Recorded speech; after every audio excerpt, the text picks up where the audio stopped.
Il patrimonio faunistico e il patrimonio ambientale sono patrimoni di inestimabile valore che abbiamo ricevuto dalle passate generazioni e che vogliamo trasferire alle future generazioni in condizioni ancora migliori rispetto a quelle di cui godevano quando ci sono state affidate.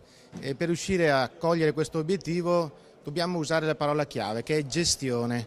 Conservazione non significa imbalsamazione, come tutela non significa intoccabilità. Gestione è indispensabile utilizzare questo strumento per fare in modo da poter far sì che questi patrimoni possano essere tramandati in condizioni ottimali. Ecco perché abbiamo attivato questa iniziativa per fare in modo che l'ente pubblico faccia la propria parte, mettendo insieme le parti propositive, quindi vuol dire mondo agricolo, mondo venatorio, pescatori, istituzioni, mondo scientifico, parte propositiva e non integralista del mondo ambientalista, in modo tale che tutte queste forze si mettano in sinergia per raggiungere questo importante obiettivo. Proponiamo oggi non opinioni ma dati, riscontri oggettivi che ci portano a dimostrare che attraverso una corretta gestione siamo riusciti qui in Veneto ad avere una delle più alte concentrazioni di animali selvatici d'Europa. Questi sono dati e non opinioni.